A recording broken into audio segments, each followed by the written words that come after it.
Greetings, this is Pillar Nexus as we go back into my board game design vaults with Battleworks. You will play as one of the 6 factions on a mission to defeat at least 2 of your opponents or be the last one remaining. Your factions will have access to unit discounts for 2 types of units and a special ability upon getting that unit to level 3. The units, as in Hearts of Chaos, are once again Hammer, Harrier, Guardian, and Gunner. Gunners have good range, Harriers good speed, Guardian good life, and Hammer good damage. Unlike Hearts of Chaos, you can now build multiple of those units. Unit costs include fuel and or metal. And of course your faction discount will apply. Units themselves, as you go to deploy them, are split into groups of up to 4 underneath unit tokens fitting the strategy you want that group to have. So like Titan, you will have units underneath a banner for their faction, and they will be on the map, and you will be able to move each one space. However, if you have a group that is entirely fast units, they can use fast transit and move an additional area. You are limited to having 2 of your own groups occupying one area, and if you move your group into an enemy group's location, no other group can move in. Alternatively, you have 2 groups in a location and an enemy moves in, you decide which of your groups retreats closer to your headquarters, or at least away from the attacking group.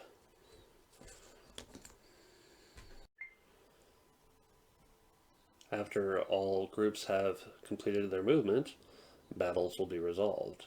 Depending on the location, it will use one of the following battle boards: Forest,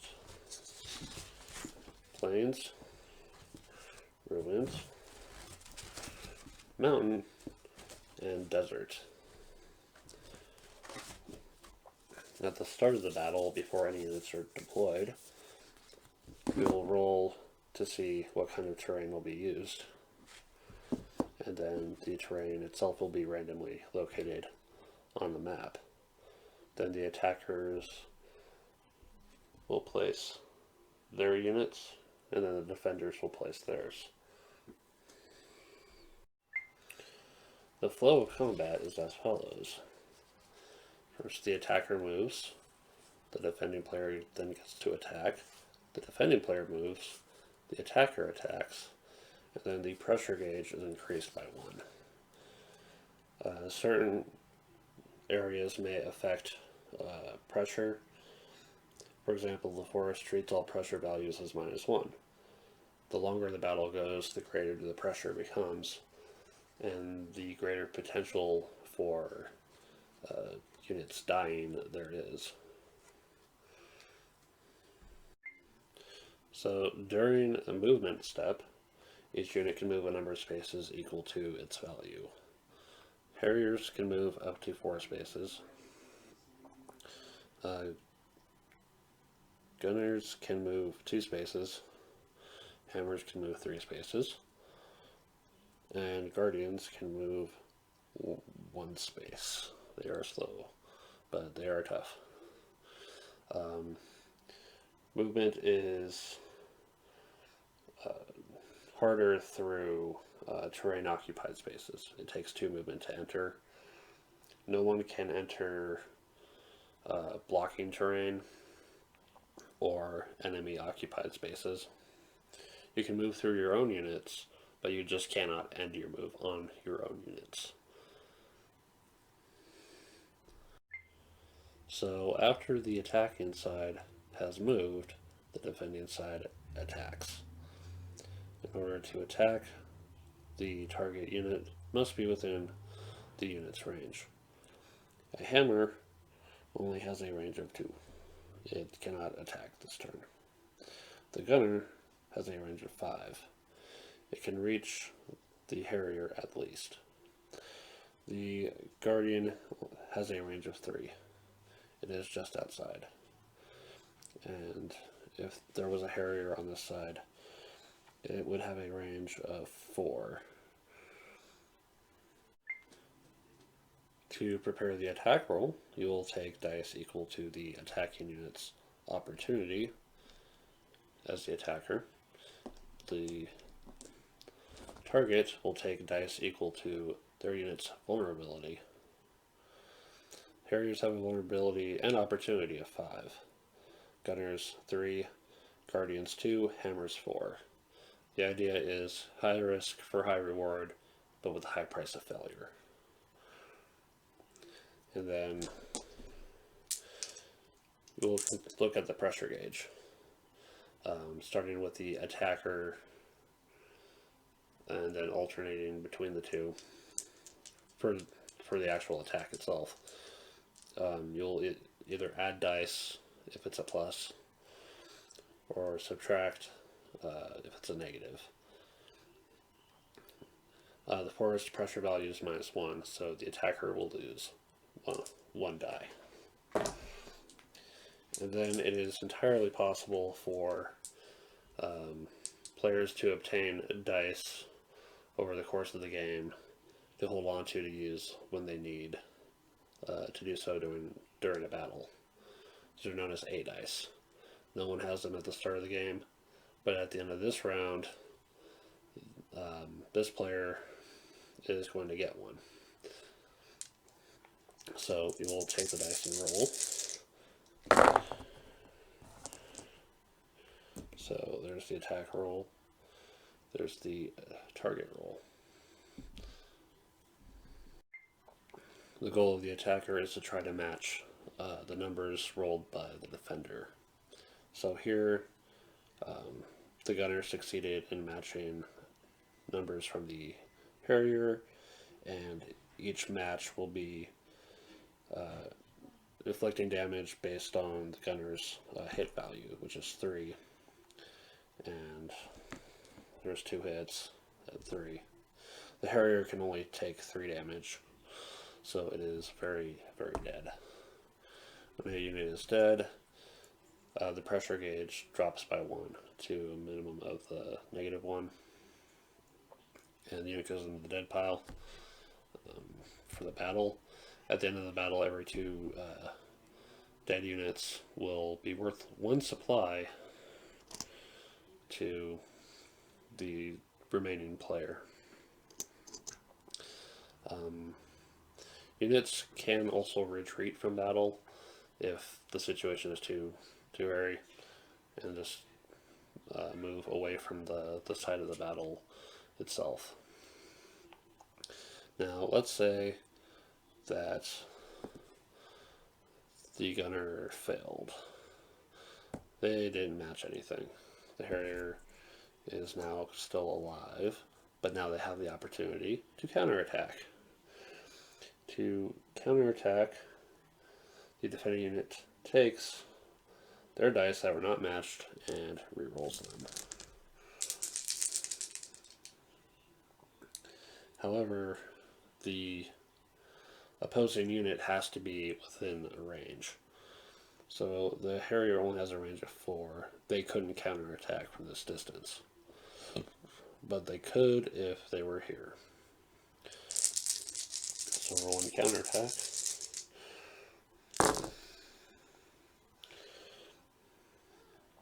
So the Harrier does get the 1 hit. They can only do 1 damage to the gunner, but the gunner is pretty flimsy anyway. So again, attacker move, defender attacks, and the defender's going to get to move, and the attacker's going to attack. And it'll go on until one side is dead or retreats, and then that'll be the end of the battle. If you fight a battle at an enemy HQ and eliminate all their units there, you take their faction card, which will give you more discounts on units, improved level 3 abilities, which are detailed in the rules. Any units that they still have out in play are cashed in like they are in battle. Every 2 gets you a supply token. And if you defeat 2 enemy factions, or you're the last one left, you win. So after all battles are done, we go together. You'll draw a card for each group. You'll take the resources shown on the card, place them with that group. For each group, you'll take 2 resources per unit in that group to actually keep and set the rest aside. Of the resources set aside, you will take 1 for every 3 and then return the rest of the supply, and then shuffle the resource cards together and hand them off to the next person to do their gather. After everyone is gathered, you'll have an opportunity to develop your faction further. As part of the development action, you can exchange 2 supply for either metal or fuel, or 2 of one kind for 3 supply. To research technology, there are 6 kinds. For example, this one is called Spike Plate. It improves damage and life. It costs the current level of the unit plus 1 in fuel and metal, and an amount of supply equal to the current number of units in play among your groups. You are limited to adding 2 technology cards per unit. So we add it to our Harrier, make them tougher and more damaging. But now they cost more.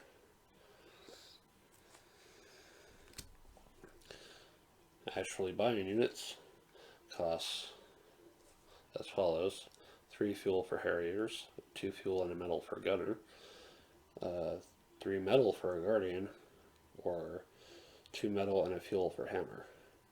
Again, your faction discounts will apply. 2 other things to keep in mind with development: group tokens. You can only send your groups of units around by putting them underneath the group token, and those cost 2 supply. And it goes to your headquarters. And any new units you buy can then be deployed underneath that banner and then moved on subsequent turns. Secondly, when you go to buy a unit, it comes from the stack of available, and eventually this number goes down. Dead units do not get to go back. If you ever need to buy a unit of a type and there are none left, it will cost you 2 supply to get another one of those units. And when units start running very low, the game is getting close to an end. After you've developed, you can then deploy. Your units can go underneath a new group token that you have purchased at the headquarters.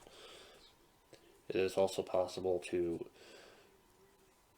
if you've done so during the move, have one of your groups move back to the headquarters and take the units as well. Alternatively, if you don't have a group token, they just remain at the headquarters. They can't move, but there's more defense there for the time being. But do you really want to stand around waiting for a fight? I doubt it. And then once everyone has deployed, we go on to the new initiative. The A token goes to the player with the most groups deployed. If tied, total the unit levels of those players' units. The higher total gets it. And if that's tied, total units among those players' groups in headquarters. Still tied, those players roll a d8 until one has a higher number. And then, before we start the new round, we take the clock, move it one step. around, and the player who is currently getting the A token gets an A die. An 8-sided die to use in battle as needed, but only once.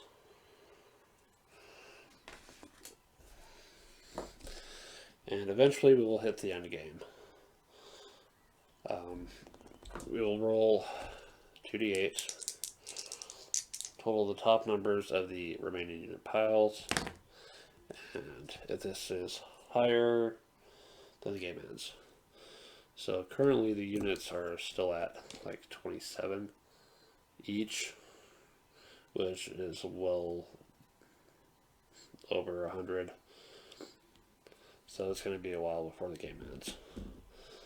But people will hopefully be buying lots and lots of units, and eventually the game will come to an end. At which point we check for final scoring, number of groups, number of units, and number of tech cards.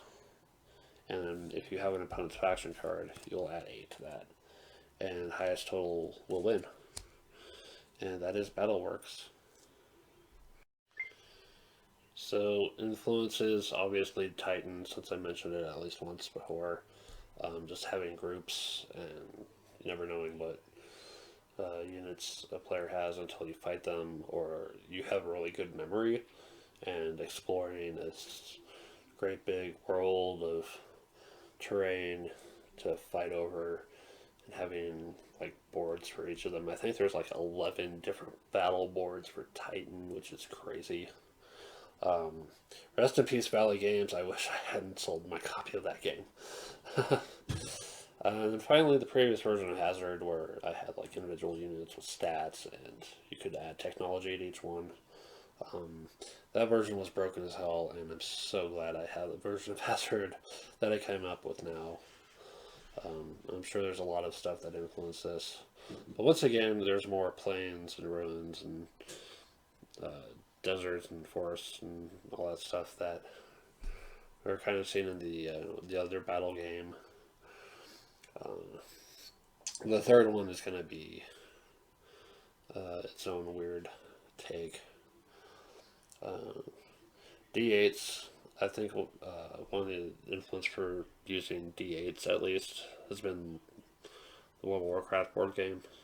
There are a lot of games that use D8s, and I just like 8-sided dice a lot. I want to play more games with 8-sided dice. And is there anything else? I don't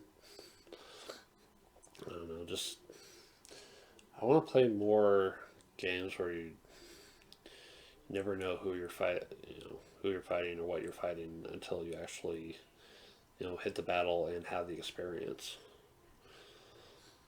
But this game, this game's probably not gonna make it. There's a lot of bits. There's the tokens and the dice and more dice, and there's probably going to be a lot of downtime with battles. Both 6 players for 2 groups and getting into fights early. It's going to slow the game down so much. I don't think anyone would be up for it. I would almost suggest playing Titan a little bit more, but Titan's more random. Like when you get to move your group in Titan, you roll dice to see how far you go around the board. But I don't know, maybe this game has potential. If you think it has potential, if it's interesting to you, let me know. This has been Pillar Nexus. Thank you for watching, and I'll see you at the next game.